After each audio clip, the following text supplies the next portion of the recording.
міндеттері дуэт сабақтың мәні мен құрылымдық кезеңдерін анықтау, цифрлық платформаларды дуэт сабақта қолданудың тиімді әдіс-тәсілдерін ұсыну, заманауи білім сабақ құрылымын толық түсінеді, қатысып отырған қатысушы және заманауи білім беру платформаларын тиімді пайдалана алады.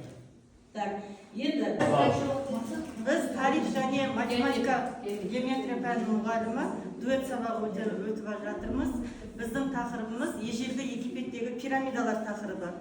Мен тарихшы ретінде ежелгі Египеттің пирамидалары туралы айтамын.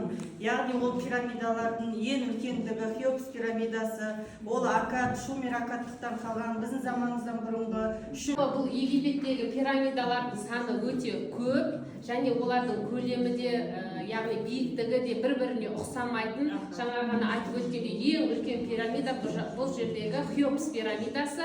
Яғни оның биіктігін, табанын, ауданын, көлемін анықтау үшін балалар деп бастаймыздар.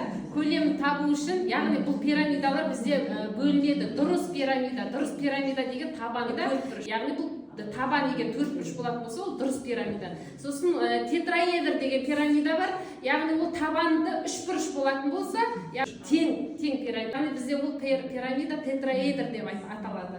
Енді оның көлемін табу үшін бізде 3-тен 1 көбейтілген, яғни алдында бөлігі тұрады да, бөлшегі S табан, яғни табанына көбейтіледі және биіктігіне.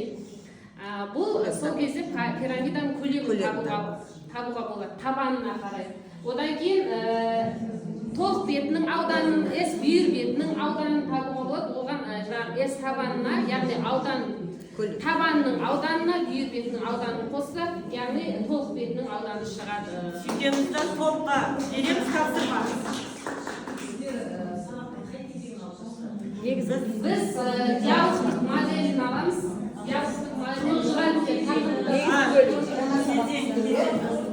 Жаңа сабақтан кейін тапсырма береміз. Негізгі бөлімі. Сөйтемізді 3 топқа 3 пирамиданы береміз. Негізгі бөлім. 3 топқа 3 пирамиданы береміз. Осы неге салып есептеп шығарады.